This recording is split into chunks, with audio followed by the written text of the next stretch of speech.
Persidangan Mahkamah Militer Luar Biasa peristiwa G30S PKI digelar di Gedung Utama Bappenas.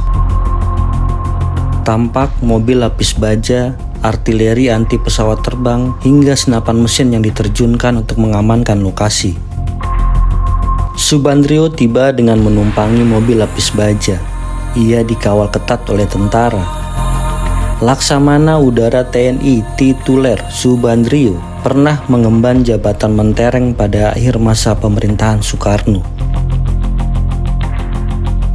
Majelis Hakim terdiri dari 9 hakim yang merupakan perwakilan Angkatan Darat, Angkatan Udara, dan Angkatan Laut, serta polisi. Letnan Kolonel Ali Said dari Angkatan Darat bertindak sebagai Ketua Majelis Hakim.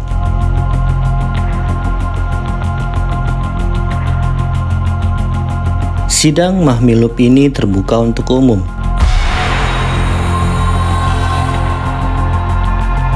Seorang pengacara Subandrio menegaskan bahwa Mahmilub tidak berwenang mengadili Subandrio karena pengadilan tersebut adalah inkonstitusional.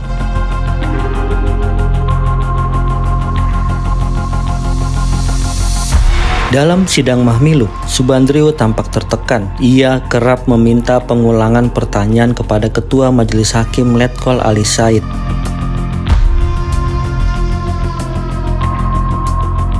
Jaksa menuntut Subandrio selaku Kepala Badan Pusat Intelijen telah mengetahui rencana PKI untuk melakukan kudeta pada 1965. Namun, Subandrio tidak melakukan apapun untuk mencegahnya.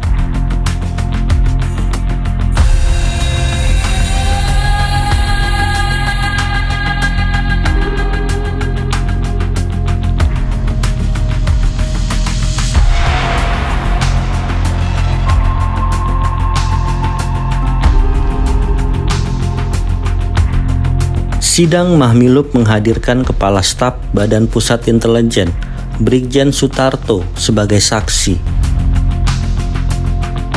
Sutarto bersaksi bahwa setelah mendengar rencana kudeta, dia melamporkan informasi itu kepada Subandrio. Namun, Subandrio kemudian menyatakan informasi itu sebagai berita palsu.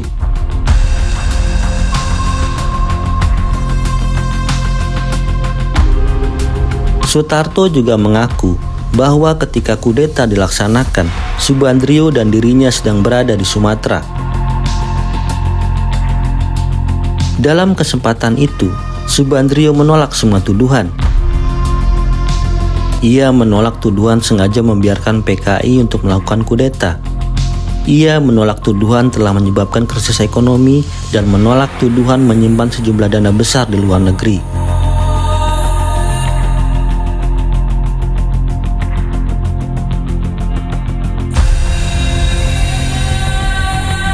Jaksa menuntut Subandrio dengan hukuman mati. Dalam pernyataan selama 45 menit, Subandrio berkata, "Saya tahu Orde Baru tidak akan muncul atau berhasil tanpa adanya kesalahan atau kekurangan."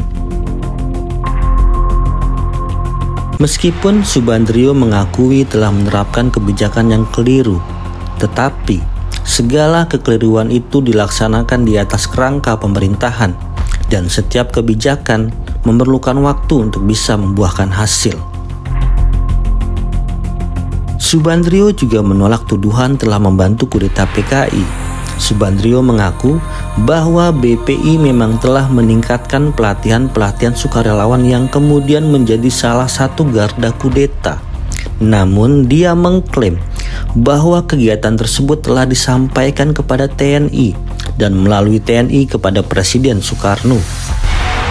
Pada akhir pembelaannya, Subandrio berkata, "Saya berdoa kepada Tuhan agar Dia memberkati pengadilan ini sehingga dalam memutuskan putusannya terhadap saya berdasarkan keadilan, kebenaran, dan kemanusiaan."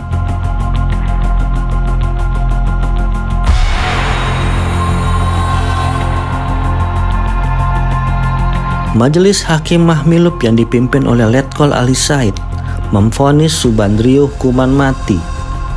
Sepanjang pembacaan putusan, Subandrio tidak menunjukkan jejak emosi. Ia menanggapi keputusan tersebut dengan anggukan, sedikit membungkuk, dan pernyataan terima kasih kepada majelis hakim.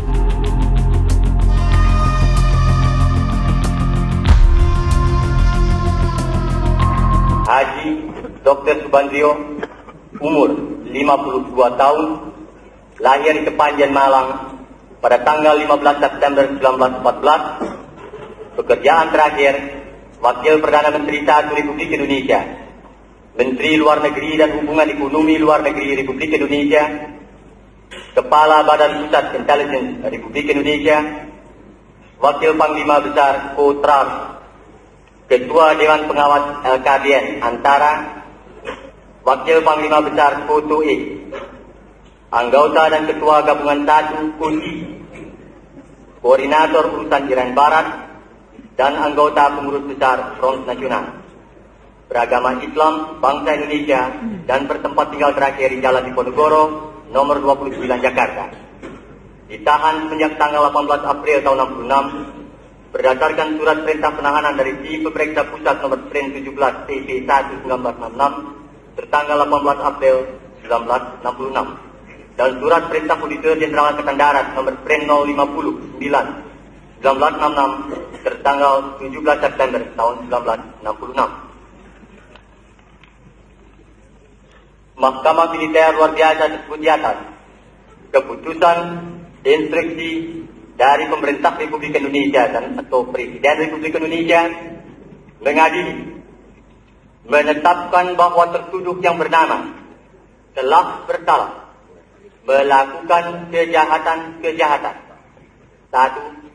Telah berusaha atau mencoba untuk memberikan kepada orang-orang lain ikhtiar dan kesempatan dengan maksud untuk menyiapkan dan memudahkan makar, dengan maksud menggulingkan pemerintah yang siap dan melakukan pemberontakan, sedang diketahui atau patut harus menduga bahwa tindak pidana itu akan menghalang-halangi terlaksananya program pemerintah. 2. Telah melakukan serangkaian perbuatan yang patut diketahuinya dapat merongrong kekuasaan negara dan kewibawaan pemerintah yang sah, sehingga aparatur negara, menyebarkan dan menimbulkan permusuhan, perpecahan, pertentangan, kekacauan termasuk kekacauan ekonomi, kegoncangan di antara kalangan penduduk, dengan tujuan untuk merintangi usaha pemulihan keamanan dan ketertiban sebagai akibat G30S, mempertahankan potensi yang ada di belakang G30S, dan mengurangi arti G30S sebagai perbuatan kontra revolusi. Menghukum tertuduh tersebut karena kejahatan itu dengan hukuman mati. Di dalam Mahkamah Militer Luar Biasa yang memeriksa dan mengadili perkara Haji Dr. Subandrio dan dibuka pada tanggal 1 Oktober 1966 jam 20, dinyatakan selesai dan tepat pada hari Selasa tanggal 25 Oktober tahun 1966 jam 12.30 sidang ditutup. Belakangan, vonis tersebut dikurangi menjadi hukuman seumur hidup. Pada tahun 1995, Subandrio dibebaskan karena alasan kesehatan. Ia dibebaskan bersama dengan Umar Dhani. Mungkin bapak-bapak bisa mengungkapkan isi atau perasaan hati bapak. Very happy. Very happy. Yes, and anything hard feelings at all? Any hard feelings? Apakah ada dendam, Pak? Hard feelings? No hard feeling at all. No hard feeling. No hard feeling at all.